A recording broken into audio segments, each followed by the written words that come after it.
দেখো, আজকে আমরা যে দুটো বিষয় নিয়ে আলোচনা করব সেই দুটো বিষয় হচ্ছে, একটা হচ্ছে মূলদ সংখ্যা আর একটা হচ্ছে অমূলদ সংখ্যা।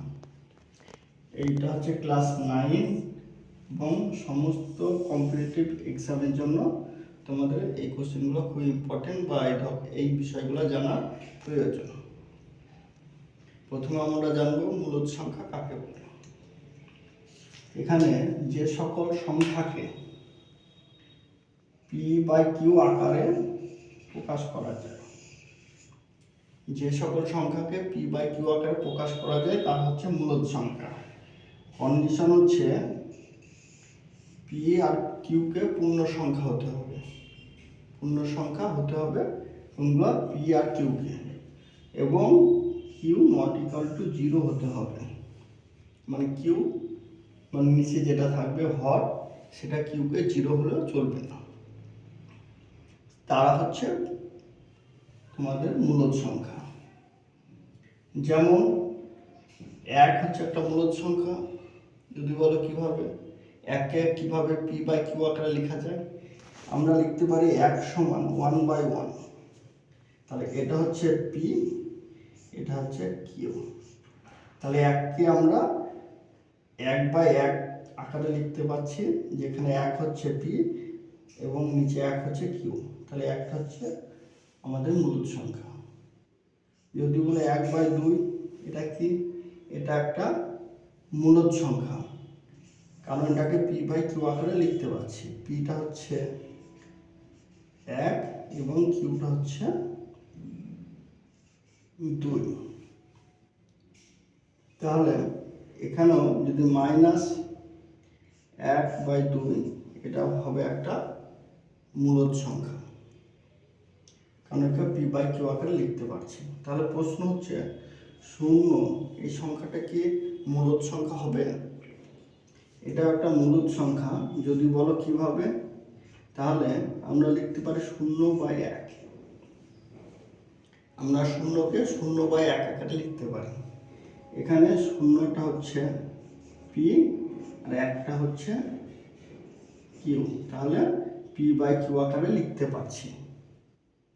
কোনো সংখ্যাকে 0 দিয়ে ভাগ করা যায় না, কিন্তু 0 দিয়ে যে কোনো সংখ্যাকে ভাগ করা যায়। 0 দিয়ে তোমরা যে কোনো সংখ্যাকে ভাগ করলে কত পাবে? 0 পাবে।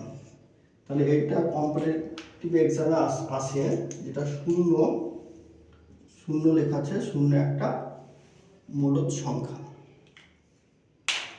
এবার হচ্ছে অমূলদ সংখ্যা কোনগুলো?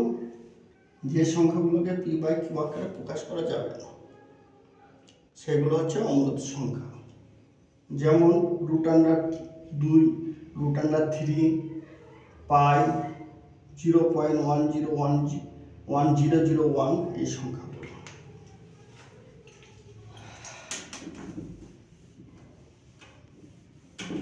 দেখো, তোমরা যদি √2 একে তোমরা কোনোভাবেই p/q আকারে প্রকাশ করতে পারবে না, তাহলে এটা কি একটা অমূলদ সংখ্যা।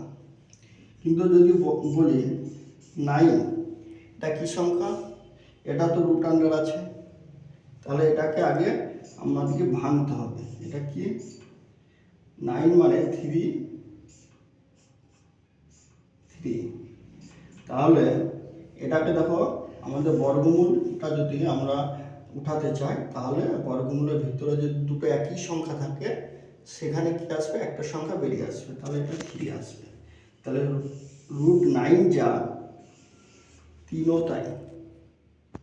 তাহলে 3টা আমরা জানি কি মূলদ সংখ্যা, কারণ 3 মানে 3 সমান হচ্ছে 3/1। কোনো সংখ্যাকে 1 দিয়ে ভাগ করলে সেই সংখ্যাই হয়। তাই 3/1টা যেহেতু মূলদ সংখ্যা, মানে p/q আকারে প্রকাশ করতে পারছি, সেই জন্য 3টা মূলদ সংখ্যা। আর 3 যেহেতু মূলদ সংখ্যা, সেই জন্য √9 সেটা মূলদ সংখ্যা হবে। এই বর্গমূল চিহ্ন থাকলে সেটা অমূলদ সংখ্যা হবে, এটা আমরা বলতে পারবো না। বর্গমূল যদি চিহ্ন থাকে, তাহলে প্রথমে আমাদেরকে দেখতে হবে যে সেই সংখ্যাটার বর্গমূল করা যাবে কি যাবে না। যদি সেই সংখ্যাটা আমরা বর্গমূল করতে পারি তাহলে সেই সংখ্যাটা মূলদ সংখ্যা হবে। এরপরে আসছি পাই। এটাও কম্পিটিটিভ পরীক্ষায় থাকে। এটা পাই একটা অমূলদ সংখ্যা, কিন্তু পায়ের মান আমরা জানি 22/7।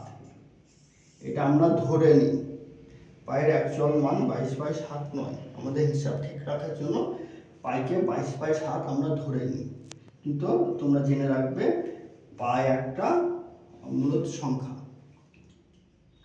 পরে আমাদের এখানে একটা কোশ্চেন আছে, দেখো একটা উদাহরণ দেওয়া আছে। এটা কম্পারেটিভ পরীক্ষা বা তোমাদের এমনি ক্লাস 9-এ আসে। এই যে মাথায় একটা পয়েন্ট দেওয়া আছে, এটাকে আমরা বলি আবৃত দশমিক।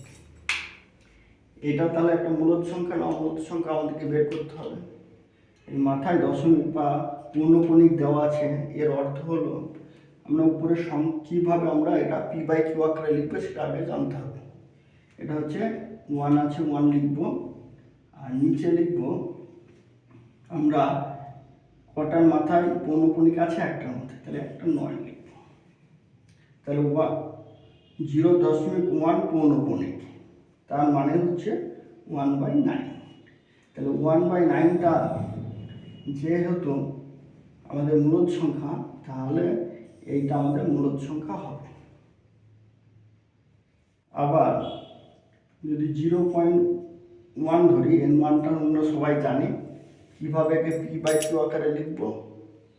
এটাকে p/q আকারে লিখব 1/ দশমিকের জন্য নিচে একটা 1, দশমিকের ডান দিকে একটা সংখ্যা আছে, তাহলে একটা 0। তাহলে 0.1 মানে হচ্ছে এই মানটা। এটা কত? এটা p/q আকারে লেখা যাচ্ছে, তাহলে এটা হচ্ছে একটা মূলদ সংখ্যা।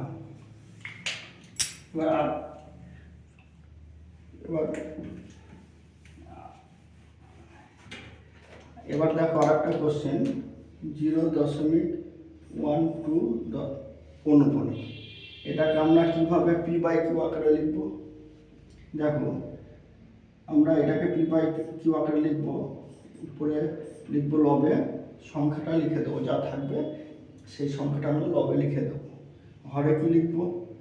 কটার মাথায় পৌনঃপুনিক আছে? একটার মাথায়, তাহলে একটা 9 হবে। কটার মাথায় নেই? একটার মাথায় নেই, সেজন্য একটা 0 হবে। কার মাথায় নেই? একই মাথায়, যার মাথায় থাকবে না সেটা মাইনাস হবে। তাহলে এটার মান হবে 11/90। তাহলে এই ভ্যালুটা ইকুইভ্যালেন্ট টু এইটা। কী করে পেলাম আশা করি বুঝতে পেরেছ। তাহলে 11/90 এটা হচ্ছে কি একটা মূলদ সংখ্যা, কারণ 0.12 মাথায় পৌনঃপুনিক মানেই হচ্ছে 11/90। আমাদের এই তোমাদের আবৃত দশমিক আর অনাবৃত দশমিক সম্পর্কে একটা ক্লাস পরে করিয়ে দেবো। এইটা হচ্ছে অনাবৃত দশমিক, এটা হচ্ছে একটা অমূলদ সংখ্যা। তাহলে এই ক্লাসে আমরা জানতে পারলাম মূলদ সংখ্যা কাকে বলে, অমূলদ সংখ্যা কাকে বলে, কোনগুলো মূলদ সংখ্যা, কোনগুলো অমূলদ সংখ্যা। Thank you.